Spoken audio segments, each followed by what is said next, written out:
హర్ష సాయి ఎక్కడున్నాడు? ఇదే ప్రశ్న సోషల్ మీడియాను ఊపేస్తోంది. అలాగే పోలీసులకు కూడా హర్ష సాయిని పట్టుకోవడం పెద్ద తలనొప్పిగానే మారింది. ఇలాంటి టైంలో హర్ష సాయి దుబాయ్‌లో ఉన్నాడని, అతనికి బెట్టింగ్ మాఫియా ఆశ్రయం కల్పిస్తున్నట్లు అనుమానాలు వ్యక్తమవుతున్నాయి. ఇందులో నిజమెంత? నిజంగానే హర్ష సాయి దుబాయ్‌లో ఉన్నాడా? దుబాయ్‌లో ఎక్కడున్నాడు? అనే విషయాలను ఇప్పుడు క్లియర్‌గా తెలుసుకునే ప్రయత్నం చేద్దాం. ప్రేమ పేరుతో మోసం చేసి తనపై అత్యాచారం చేయడమే కాకుండా తన వద్ద 2 కోట్లు కూడా తీసుకున్నాడని, తీరా పెళ్లి చేసుకోమంటే న్యూడ్ వీడియోలు, ఫోటోలతో బ్లాక్మెయిల్ చేస్తున్నాడని నార్సింగ్ పోలీసులకు ఓ యువతి ఫిర్యాదు చేసిన విషయం తెలిసిందే.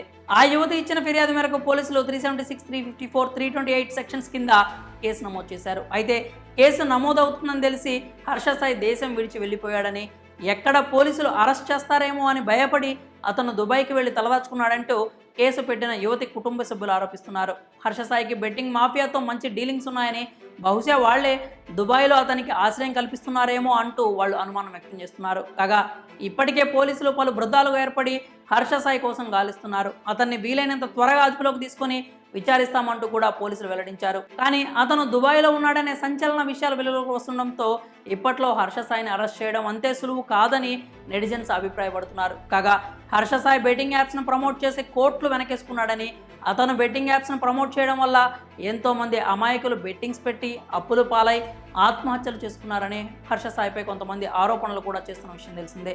ఇప్పుడు దుబాయ్లో బెట్టింగ్ మాఫియానే అతనికి ఆశ్రయం కల్పిస్తోందన్న విషయం వింటుంటే అతను ఏ స్థాయికి వెళ్ళాడో అర్థం చేసుకోవచ్చు. ఒకవేళ నిజంగానే అతను దుబాయ్లో ఉంటే అతన్ని ఎప్పటి వరకు అరెస్ట్ చేస్తారు? ఇండియాకు తీసుకొచ్చేందుకు ఏమైనా రూల్స్ అడ్డుపడతాయా?